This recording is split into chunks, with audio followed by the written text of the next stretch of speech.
Breaking news. SLBC tunnel operation 2 అడుగులు ముందుకు 4 అడుగులు వెనక్కిలా మారింది. అడుగడుగునా ఆటంకాలు ఎదురవుతున్నాయి. అధికారులు, రెస్క్యూ టీమ్స్ 24 గంటలు పనిచేస్తున్నా ఏదో ఒక సమస్య ఇబ్బంది పెడుతుంది. కన్వేయర్ బెల్ట్ అందుబాటులోకి రావడంతో 1-2 రోజుల్లో రెస్క్యూ పూర్తవుతుందని అంతా భావించారు. కానీ ఇంతలోనే ఆ బెల్ట్ కూడా నిలిచిపోయింది. దాంతో మట్టి తొలగింపు ఆలస్యమవుతుంది.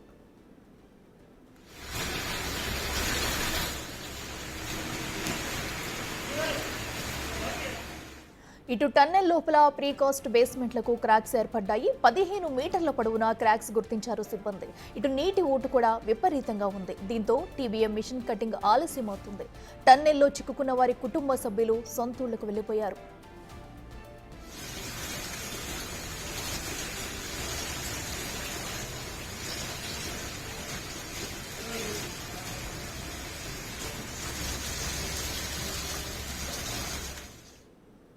ఇదే అంశానికి సంబంధించి మరింత సమాచారం మా ప్రతినిధి శంకర్ లైవ్ లో అందిస్తారు. శంకర్, చెప్పండి. అటు టన్నెల్ దగ్గర అయితే పరిస్థితి ఇంకా క్లిష్టతరంగా మారినట్టు కూడా కనిపిస్తుంది. అటు రెస్క్యూ ఆపరేషన్ కూడా అడుగడుగున అడ్డంకులు ఏర్పడినట్టు తెలుస్తుంది. ప్రస్తుతం ఈ రెస్క్యూ ఆపరేషన్ ఎక్కడి వరకు వచ్చింది? అక్కడ తాజా అప్డేట్స్ ఏంటి?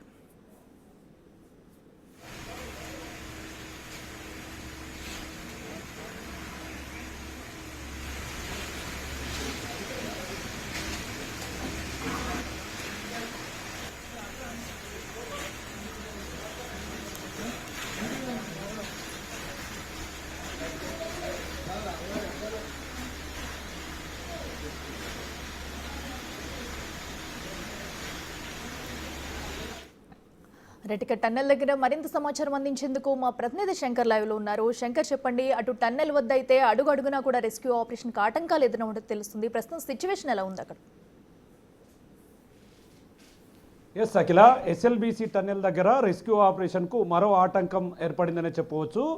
నిన్న సాయంత్రం 3 గంటలకు ప్రారంభమైనటువంటి కన్వేయర్ బెల్ట్ ప్రస్తుతం ఒక్కసారిగా సాంకేతిక లోపంతో ఆగిపోవడంతో లోపల ఉన్నటువంటి బురద రాళ్లను తీయడానికి ప్రధాన ఆటంకం ఏర్పడినటువంటి పరిస్థితి టన్నెల్ దగ్గర కనిపిస్తుంది.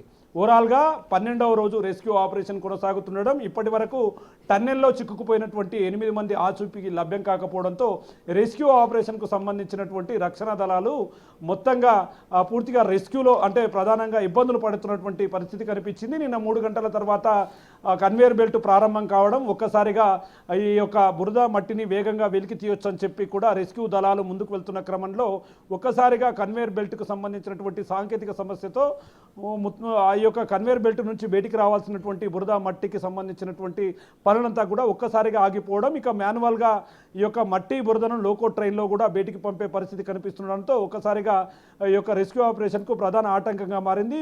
మేజర్గా ఈ యొక్క టీబీఎం మిషన్ కట్టింగ్కు సంబంధించినటువంటి పనులంతా కూడా సాయంత్రం వరకు కంప్లీట్ అవుతాయని చెప్పి అధికారులు అనుకుంటున్న క్రమంలో లోపల ఉబికి వస్తున్నటువంటి నీటి ఊట ఆధారంగా కూడా ఈ యొక్క మిషన్ కట్టింగ్కు సంబంధించినటువంటి భాగాలను తొలగింపు ప్రక్రియ మరింత ఆలస్యమయ్యే అవకాశాలు ఉన్నాయంటూ కూడా రెస్క్యూ సిబ్బంది చెబుతుంది. ఇప్పటికీ దాదాపు 140 మీటర్ల మేర ఉన్నటువంటి ఈ యొక్క టీబీఎం మిషన్ కట్టింగ్కు సంబంధించినటువంటి ప్రక్రియ 2-3 మీటర్ల వరకే కొనసాగింది. మిగతా ముందు భాగానికి వెళ్ళి ఆ కట్టింగ్ ప్రక్రియ కొనసాగితే తప్ప ఇప్పటికీ అక్కడ ఎక్కడైతే ఎక్స్పెక్ట్ చేస్తున్నారో అక్కడ ఉన్నటువంటి వారి ఆచూకీని కనుక్కోవడం కష్టం అంటూ కూడా రెస్క్యూ బృందాలు చెబుతున్నటువంటి పరిస్థితి ఎస్ఎల్బీసీ టన్నెల్ దగ్గర కనిపిస్తుంది. ముఖ్యంగా 12 రోజుల రెస్క్యూ ఆపరేషన్లో ఓవరాల్గా ఒక నిమిషానికి కూడా ఇక్కడ రెస్క్యూ ఆపరేషన్కు సంబంధించినటువంటి పరిస్థితి అంతా కూడా ఒక్కసారిగా మారిపోతుంది. ఎందుకంటే ఒకసారి కన్వేయర్ బెల్ట్ ప్రారంభం కావడం, మరోసారి కన్వేయర్ బెల్ట్ స్టార్ట్గా ఆగిపోవడం, అదేవిధంగా లేజర్ కటింగ్కి సంబంధించినటువంటి ప్రక్రియలో ఆ నీటి ఊట అనేది కూడా ఎక్కువగా ఇబ్బంది కావడం ఎగ్జాక్ట్గా మనం బిగ్ టీవీ ఎక్స్క్లూజివ్ విజువల్స్లో కూడా చూపిస్తున్నాము. ఆ విజువల్స్లో చాలా క్లియర్గా చూడొచ్చు.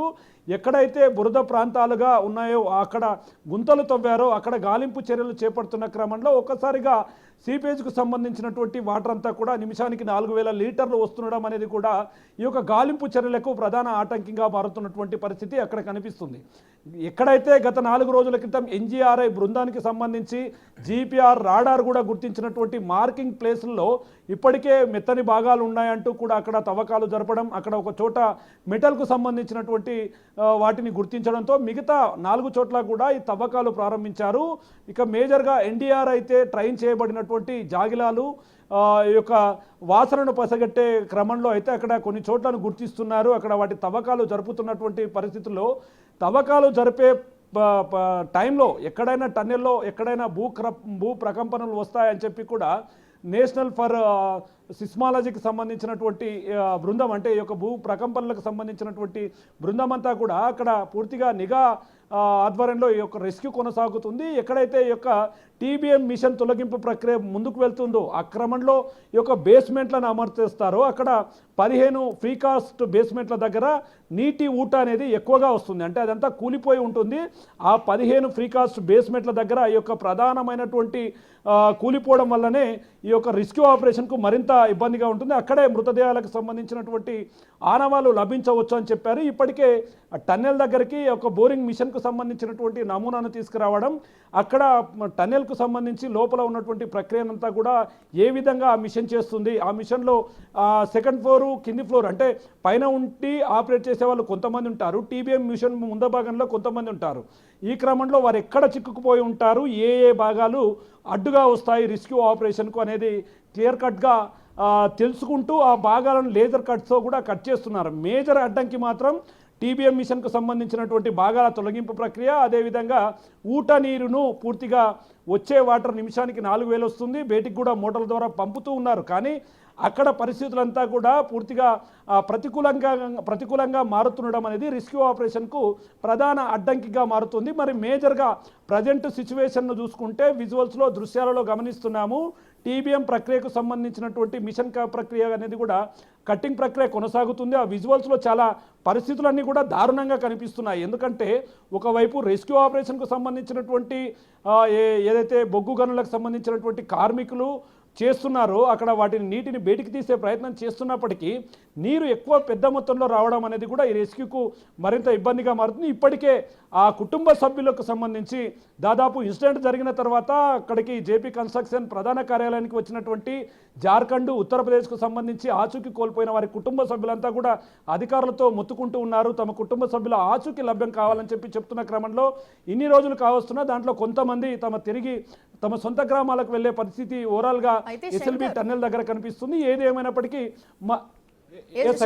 శంకర్, మన అక్కడ పరిస్థితి అయితే ఎవరు కూడా అంచనా వేయలేని అయితే అక్కడ సిచ్యువేషన్ కనిపిస్తుంది. ఎందుకంటే ఓట నీరు ఎటువైపు నుంచి వస్తుంది, ఎంత మొత్తంలో వస్తుంది అనేది కూడా తెలియని సిచ్యువేషన్. మరి ఈ నేపథ్యంలో ముందు జాగ్రత్తలు ఏమైనా తీసుకునే అవకాశం ఉందా? అండ్ అలాగే టీబీఎం మిషన్ కటింగ్ కూడా ఇంకా ఎంత సమయం పట్టే అవకాశం ఉంది? ఓవరాల్గా వాళ్ళు బయటికి తీసేందుకు కూడా చిక్కుకున్న వారిని ఏమైనా ఒక టైం అనేది తెలిసే అవకాశం ఉందా?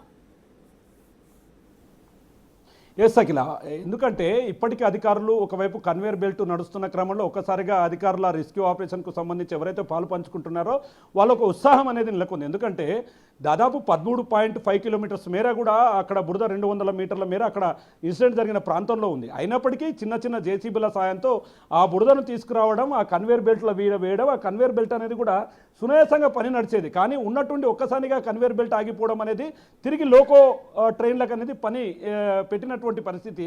అక్కడ మాన్యువల్గా బురదను తీయడం, లోకో ట్రైన్లకు సంబంధించినటువంటి ట్రాలీలలో నింపడం, వాటిని బయటికి తీసుకురావడం, అక్కడ నుంచి మళ్ళీ బయటికి పంపించడం, ఇదంతా కూడా చాలా పెద్ద ప్రాసెస్. ఎందుకంటే కన్వేర్ బెల్ట్ అనేది ఇక్కడ ఈ యొక్క లోకో ట్రైన్కి దీనికి కంపేర్ చేస్తే కనుక కన్వేర్ బెల్ట్ గంటకు 800 టన్నులను బయటికి తీస్తుంది. కానీ లోకో ట్రైన్లో ట్రాలీల ద్వారా అది సాధ్యం కానటువంటి పరిస్థితి. ఒకసారి పరిస్థితులు అనుకూలిస్తున్నాయి, ఒక్కసారిగా పరిస్థితులు మళ్ళీ మారిపోతున్నాయి. అంటే రెస్క్యూ ఆపరేషన్లో నిమిషానికి కూడా లోపల ఉన్నటువంటి పరిస్థితులన్నీ కూడా మారిపోతుండడంతో ఒకవైపు ఉన్నతాధికారులు గతంలో చెప్పినటువంటి గంటలు అనేది కూడా లెక్కలు తారుమారు అవుతున్నాయి.